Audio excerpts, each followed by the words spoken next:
Eh bien, bonjour à toi, bonjour à vous, bonjour à toi qui regarde cette vidéo et bienvenue encore ce matin dans mon bureau. Je dis ce matin, je ne sais pas quand tu regarderas cette vidéo, mais prends du temps pour que nous plongions ensemble dans la parole de Dieu, la Bible. Donc si tu me vois regarder là, comme d'habitude, c'est parce qu'il y a mon écran devant les yeux, simplement. Et j'ai aussi mes notes. Il est important que, j'enlève ça, voilà, il est important que nous puissions plonger dans la parole de Dieu. Parce que la parole de Dieu, c'est le chemin de vérité sur lequel nous sommes et qui nous permet de tenir le choc dans les saisons que nous traversons. Je veux juste attirer ton attention que ce n'est pas juste une courte période, tu vois. La parole de Dieu n'est pas un élément, ça y est, je pars déjà hors sujet. La parole de Dieu n'est pas un élément qui va juste servir. Tu sais, quand on prendra un petit cachet de temps en temps, quand on a mal à la tête ou un truc, puis de temps en temps, on a ce vieux médicament, c'est vrai, bon, heureusement qu'il est là. La parole de Dieu t'aide, non pas sur le court terme, mais sur le long, très long terme, même le terme éternel, si je puis dire. Sur le très long terme, quand tu perds de vue les valeurs, quand les hommes changent tellement, que les émotions changent, les idéologies sont là, on nous impose des choses dans la tête, à un moment donné, sur le long terme, tu te fatigues, tu ne sais plus, eh bien, quelque chose reste un phare dans la nuit, c'est la parole de Dieu, tout le temps, tu vois, c'est pas juste le petit truc que tu lis, le petit verset du jour, c'est top, hein, mais la parole de Dieu en profondeur est ce qui t'aide sur le long terme, c'est ce qui ne variera jamais. Ok, allez, avançons. Aujourd'hui, ce matin, je veux relever d'un fait des plus importants encore dans cette continuité d'études bibliques, qui est que nous, enfants de Dieu, nous sommes faits pour rentrer dans notre héritage, rentrer dans le surnaturel. Je vais m'expliquer, je vais te conduire dedans. Nous sommes faits pour avancer avec Dieu, déjà ici-bas sur terre. Tu n'es pas fait pour te dire, là je te fais un petit résumé de ce que je veux dire, hein, mais tu n'es pas fait pour te dire, ok, j'entrerai dans le ciel, quand Jésus sera revenu, voilà, ce sera le paradis, sera terminé. Une fois à ce moment-là arrivé, alors, bah voilà, pompelope, je serai là-haut, ça y est, paf, tranquille, les cocotiers, le sable et tout. Non, c'est déjà maintenant. Et ce que tu vas vivre maintenant est interdépendant de ce que tu recevras plus tard comme gloire. Ce que tu vas vivre maintenant, la manière dont ta vie va être consumée. Je vais même employer le terme sacrifié pour Dieu sur terre, sur l'autel, c'est la terre, la planète terre, la notion de temps, la notion des dimensions d'espace-temps, et le moment où tu choisis de vivre ou non pour Dieu. Une fois que tu es là-haut, c'est fini, tu vois, la récompense variera selon cela. Bon, je vais rester dans mon sujet ce matin. Et donc du coup, je veux aussi te rappeler que, et on va le lire, pour qu'on puisse se situer, tu vois, suis-moi dans mon raisonnement. Pour qu'on puisse se situer, c'est que, déjà on va commencer par le fait que l'ancienne alliance, les dogmes, les liturgies de l'ancienne alliance sont et étaient l'ombre portée des choses à venir. Elles nous aident, j'en parle parce qu'après dans le raisonnement on va retourner dans l'ancienne alliance, mais elles nous aident à nous situer, c'est vraiment important. Et pour cela je prends tout de suite avec toi Colossiens 2 verset 16, allez ouvrons la parole de Dieu ensemble, Colossiens 2 verset 16, que personne donc ne vous juge au sujet du manger ou du boire, ou au sujet d'une fête, d'une nouvelle lune, ou des sabbats. C'est l'ombre des choses à venir, mais le corps est en Christ. Okay. Donc là, Paul explique que les éléments liturgiques de l'ancienne alliance, les éléments de fête, de calendrier, de façon de faire de l'ancienne alliance, déjà que personne ne les juge, c'est un autre sujet, mais c'est l'ombre des choses à venir, mais le corps est en Christ. C'est-à-dire que c'est l'ombre des choses qui sont en train de se mettre en place. C'est l'ombre des choses qui devaient venir et qui sont là devant nos yeux. Et elles prennent corps, elles se situent, on peut les vivre en Christ. Ok? Alors, une fois que tu sais ça, on va parler d'héritage ce matin, comme je te l'ai dit. Nous concernant. Voilà, tu peux te dire, alors moi me concernant, qu'en est-il? On va prendre Romains 8, versets 17, 16 et 17 tout de suite. On va regarder ce qu'il en est.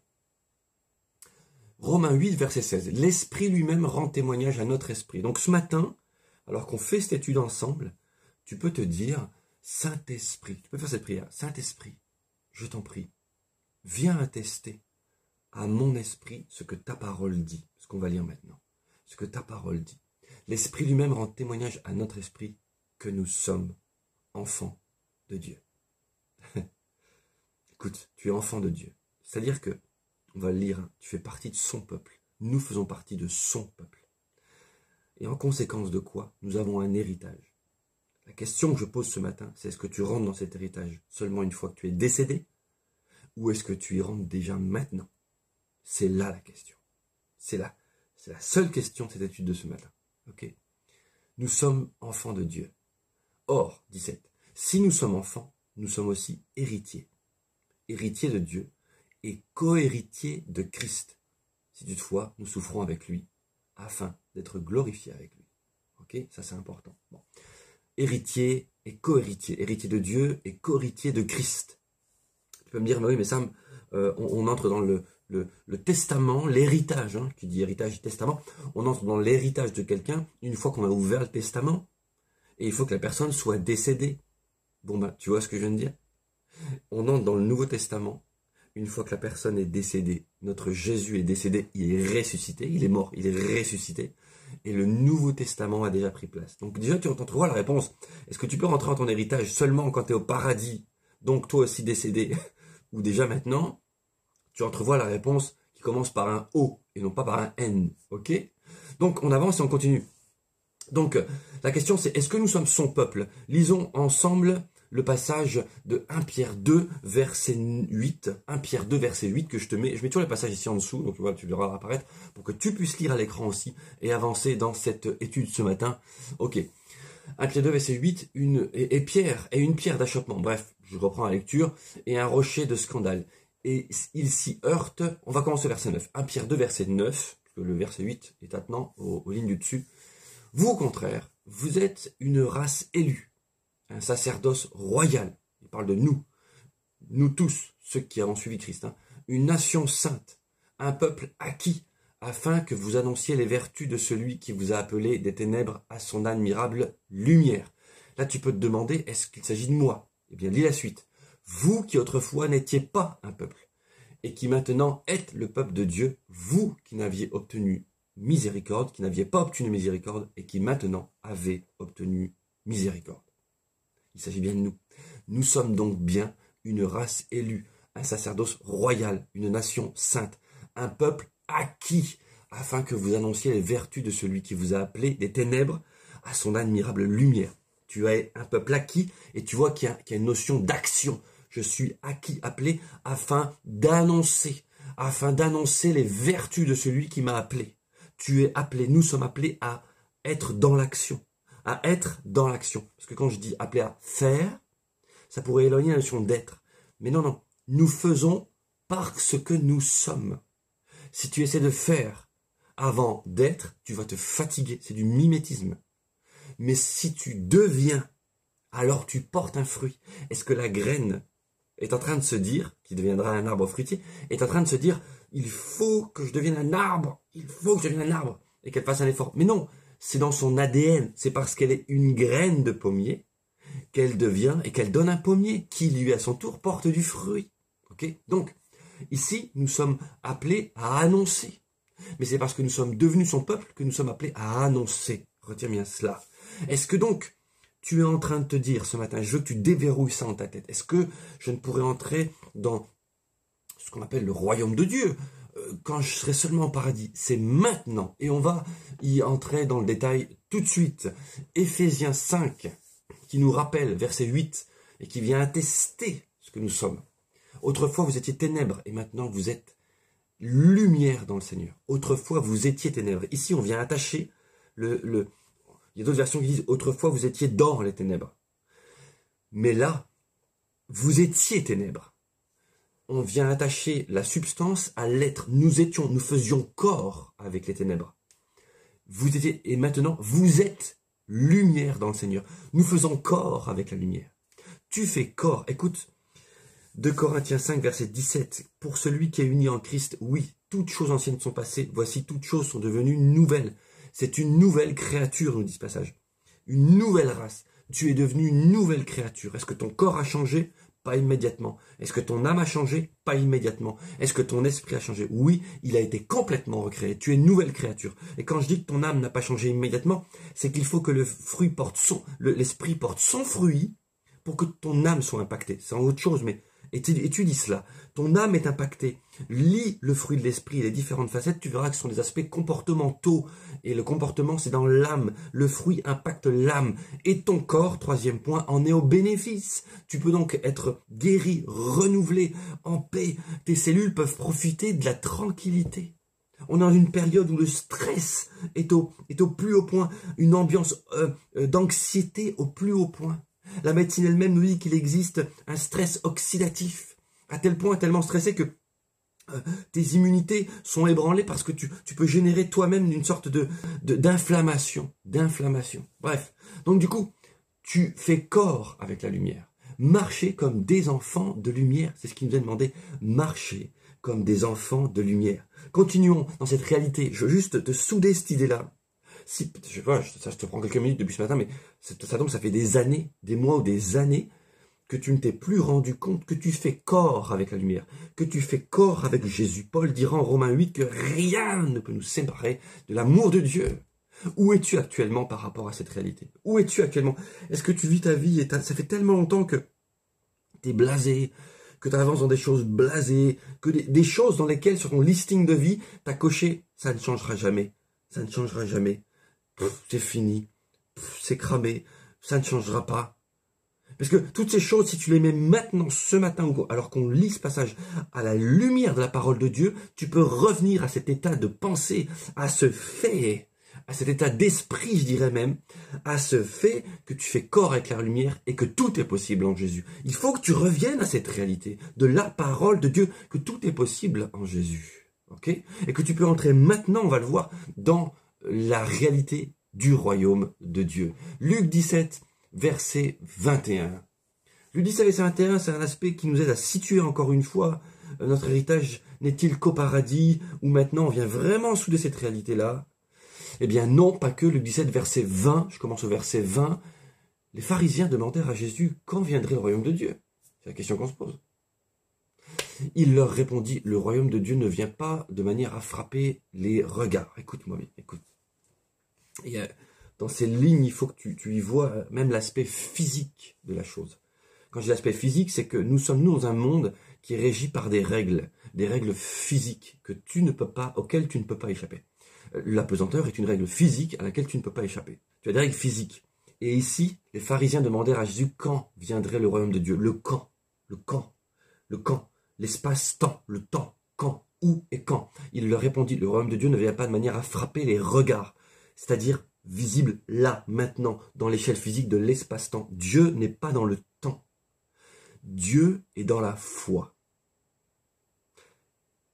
Qui que tu sois, où que tu sois, quel que soit le moment dans lequel tu es, donc le temps, si tu as la foi, Dieu y est. Dieu y est.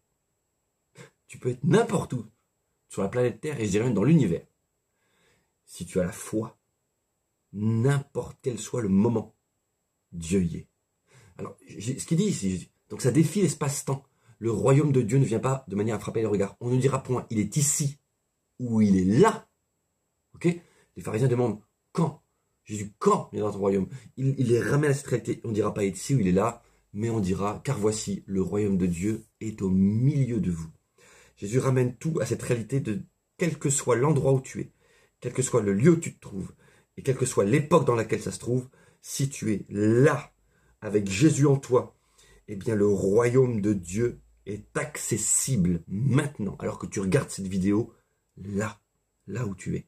Si tu mets ta foi en route, si cette checklist mortifère que tu avais cochée, ça c'est impossible, ça c'est impossible, ça c'est impossible, tu la ramènes maintenant à la lumière de cette réalité, ça va être transformé. Je veux proclamer sur ta vie qui regarde maintenant, toi qui regardes cette vidéo, dans le nom de Jésus-Christ, un commencement de changement. Si tu crois, tu verras la gloire de Dieu. Avançons. Donc ici, on voit bien clairement que le royaume de Dieu est au milieu de nous. Jean 10, verset 9. Alors, Jean 10, c'est assez extraordinaire parce que ça nous relate, ça nous donne une image, une explication. Tout Jean 10, il faudrait le lire, mais c'est pas en repos ce matin. On a une explication de est-ce qu'on peut y entrer et sortir dans le royaume de Dieu? Est-ce que c'est possible? Est-ce qu'on peut être en même temps physiquement ici et en même temps savoir être ici, mais savoir contrôler nos pensées, comme l'apôtre Paul le dit, quand il parle en langue, par exemple, son intelligence reste stérile, donc il fait bien une dichotomie, une séparation entre son intellect, son intelligence et le travail du spirituel, le parler en langue, en l'occurrence exprimé ici par le parler en langue. Et donc, oui, on verra que nous pouvons, et combien n'ai-je pas entendu de témoignages d'hommes de Dieu comme Smith Wigglesworth, Mamadou Karambiri ou d'autres, qui disaient qu'ils avaient dû se calmer, ils avaient dû se mettre à part et revenir avec leur pensée à la parole de Dieu pour entrer dans la réalité spirituelle. Si tu écoutes ce que ton corps t'envoie comme signal, si le stress t'envoie comme signal, tu n'arriveras pas dans ton âme à gérer tes émotions et elles vont toujours te rappeler au monde terrestre. Mais si tu arrives à gérer le signal extérieur qui vient de l'extérieur et à écouter le signal qui vient de l'intérieur, le Tout-Puissant Saint-Esprit, tu pourras faire corps avec la lumière, comme on l'a lu. Tu pourras entrer dans le royaume de Dieu et impacter du ciel sur la terre les situations terrestres. Non pas les impacter de la terre vers la terre, te débattant d'ici-bas sur terre avec ta checklist, les impacter du ciel, de l'autorité que tu as, Éphésiens 2:6, assis à la droite de Dieu. Tu es assis à la droite de Dieu. Tu pourras les impacter. Donc, Jean 10, verset 8, tous ceux qui sont venus avant moi sont des voleurs et des brigands, mais les brebis ne les ont point écoutés. Je suis la porte. Jean 9, je suis la porte. Si quelqu'un entre par moi, il sera sauvé. Il entrera et il sortira et il trouvera des pâturages. Il entrera et il sortira. Une autre version, français courant, dira il entrera et il sortira comme il veut. On parle ici de l'enclos et du pâturage. Il y a l'enclos ici, il faut que tu relises Jean 10 au-dessus, je ne vais pas le faire, je te prendrai trop de temps ce matin. Il y a l'enclos, et l'enclos, on sait que c'est cette planète. L'enclos, c'est cette humanité. L'enclos, c'est la terre. L'enclos, c'est la dimension humaine. L'enclos, c'est ton corps. Tu es dans un corps physique, ça c'est l'enclos. Et Jésus te dit ici qu'il est la porte. Il la porte parce que lui est venu du ciel. C'est pas mon sujet ce matin, mais je suis obligé de l'effleurer. Il est venu du ciel sur la terre. Et comment est-il venu? Il est venu en naissant, en venant dans un corps. La porte de l'humanité, c'est Jésus. Jésus, c'est le seul, c'est l'interface, tu vois, tu vois, si tu peux mettre l'interface. Tu vois, ici, imagine, tu as la terre, c'est le micro qui est là. Et puis là, tu as le ciel. Là, ici, tu as l'interface, c'est la porte. Jésus, c'est la porte. Et il est venu, lui, ouvrir la porte, la vraie. Celui qui n'est jamais venu par le corps. C'est par exemple Satan. Quand Satan s'est présenté à Jésus dans le désert, Satan s'est présenté dans toute son autorité spirituelle devant Jésus. Mais Jésus, lui, était dans son corps, affaibli par son corps, par la faim. Satan n'a pas joué d'équité en équité, c'était pas équitable. Et Jésus l'a vaincu, comment? En disant, il est écrit, la parole de Dieu. Tu comprends? Donc, ok, ici, il est dit, je suis la porte, si quelqu'un entre par moi, il sera sauvé, premier point. Il entrera et il sortira et il trouvera des pâturages. Donc, tu as la possibilité, alors que tu es dans l'enclos, tu connais la porte maintenant, puisque tu es enfant de Dieu. Donc, tu peux passer de l'enclos au pâturage et revenir à l'enclos. Et de l'enclos au pâturage. Les pâturages, c'est le royaume de Dieu. Les pâturages, c'est l'endroit dans le ciel, dans la foi, dans la parole de Dieu. Par la foi, les pâturages qui te nourrissent. Par la foi, l'herbe fraîche qui te fait du bien. Par la foi, cet espoir que tu ne trouves plus sur terre. Par la foi, cette situation impossible sur terre est possible dans le ciel. Elle est déjà résolue dans le ciel. Notre Jésus a dit tout est accompli. Par la foi, rentre dans le royaume de Dieu. Rentre dans cette terre promise, on va en parler. Rentre dans le pâturage. Allez, on avance. Luc 10, verset 9. C'est pour te dire que déjà, avant le Nouveau Testament, donc dans la Nouvelle Alliance, mais avant que le Nouveau Testament ne prenne place, eh bien, dans le Nouveau Testament, pardon, écrit, mais avant que la Nouvelle Alliance soit contractée, voilà ce que je veux que tu comprennes, dans le Nouveau Testament écrit déjà, mais avant que la Nouvelle Alliance ne soit contractée, c'est-à-dire que Jésus soit mort et ressuscité, eh bien Jésus avait donné des consignes à ses disciples. Donc Jésus en parle déjà à ses disciples avant qu'il ne soit mort, parle de quoi? Du royaume de Dieu, dans lequel on veut entrer. Luc 10, verset 8, dans quelque ville que vous entriez, et où l'on vous recevra, mangez ce qui vous sera présenté. Guérissez les malades qui s'y trouveront, et dites-leur, le royaume de Dieu s'est approché de vous. Le royaume de Dieu s'est approché de vous. Écoute, le royaume de Dieu est comme transporté par les disciples à ce moment-là. Et les disciples sont l'image de ce que deviennent les enfants de Dieu de manière pérenne. Les disciples sont l'image momentanée, parce qu'après, tu ne vois plus qu'ils fonctionnent comme ça. Une fois que Jésus est mort, ils ont tous peur, perdus, ils sont dissipés. Mais là, les disciples sont l'image momentanée de ce que les enfants de Dieu deviennent de manière pérenne. De manière pérenne. Tu es de manière pérenne le transporteur du royaume de Dieu. On l'a lu, tu fais corps avec la lumière. C'est toi, elle est en toi.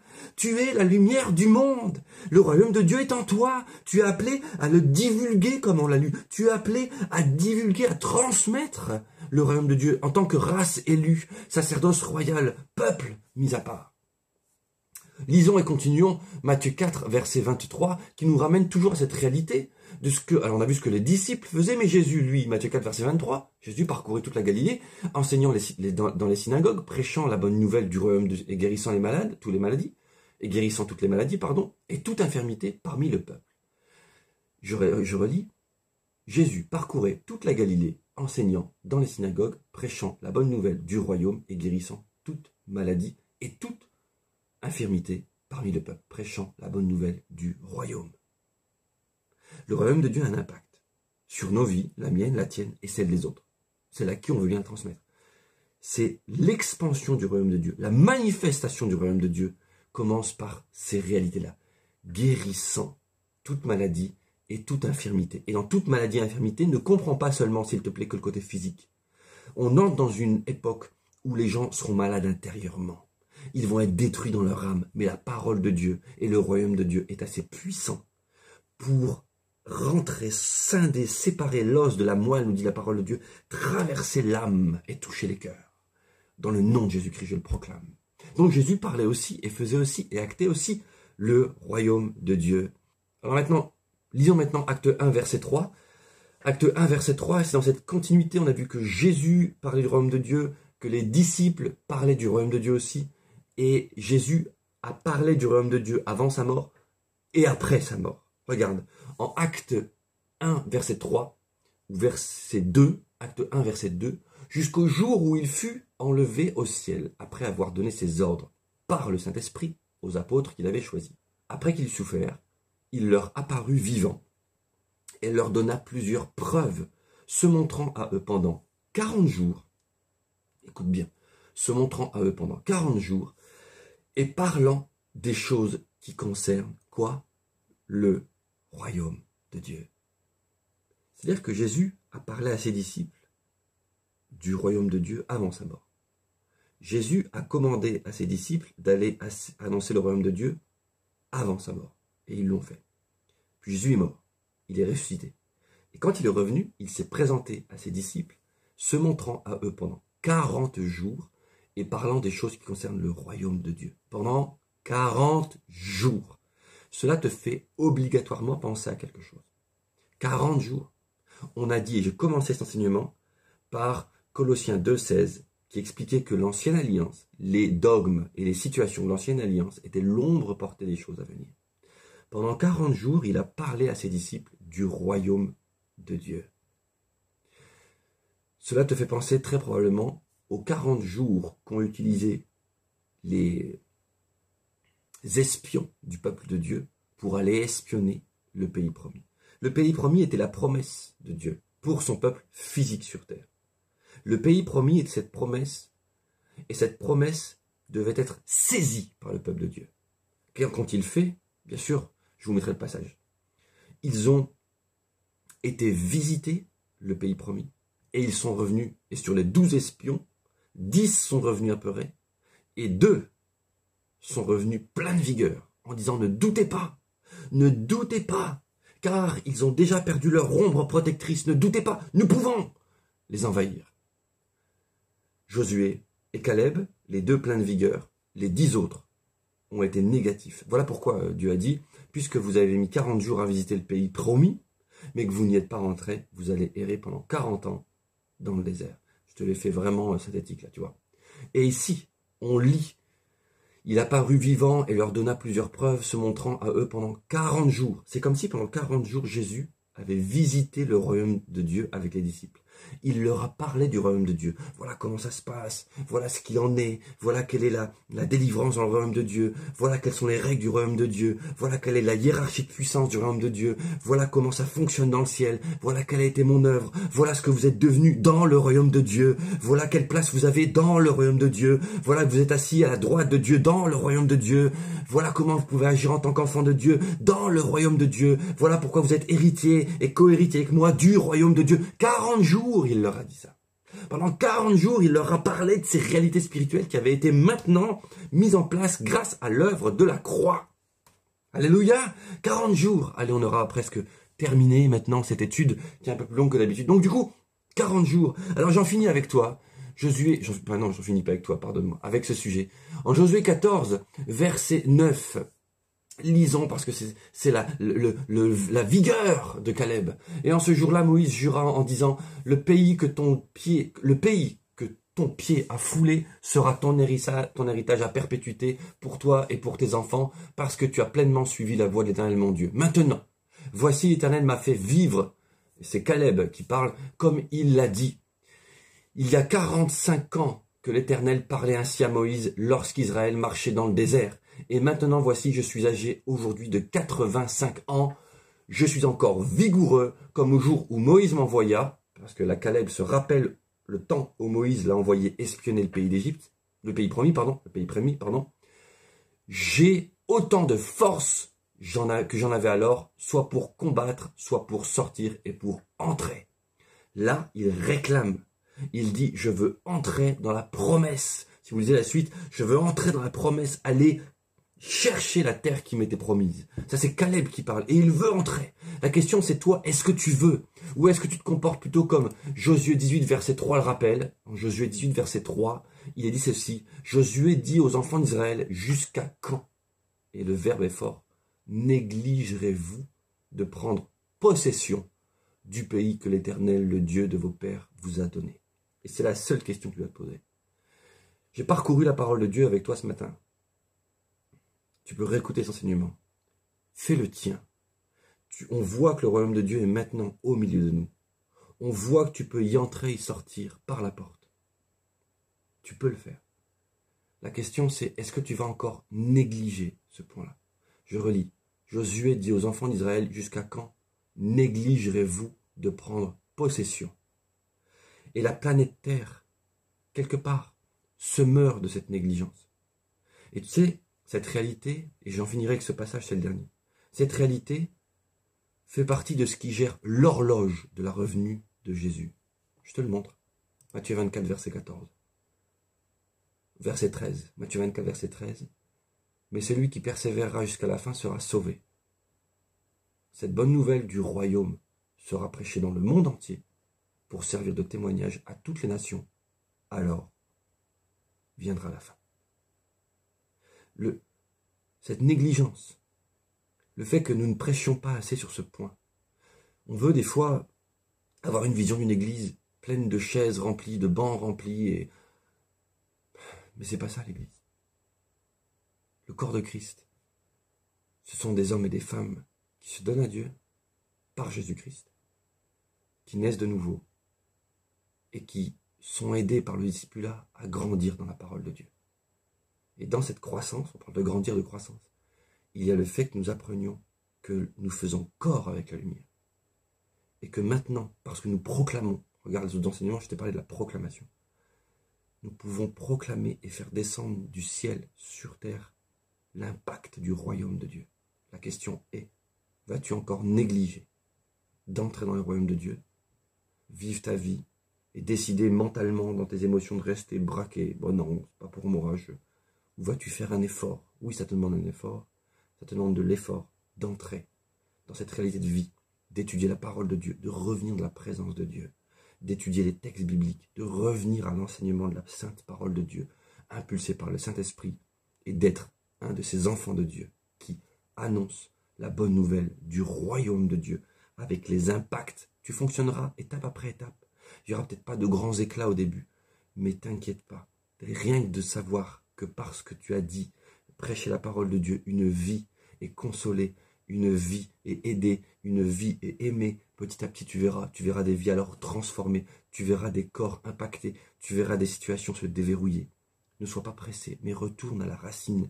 L'escalier commence par la première marche. Reviens à cette réalité. Sois un enfant de Dieu et entre dans ton héritage dès maintenant. Impacte ce qui t'entoure et tu entreras dans ton salut avec la gloire de Dieu pour tienne. Que Dieu te bénisse.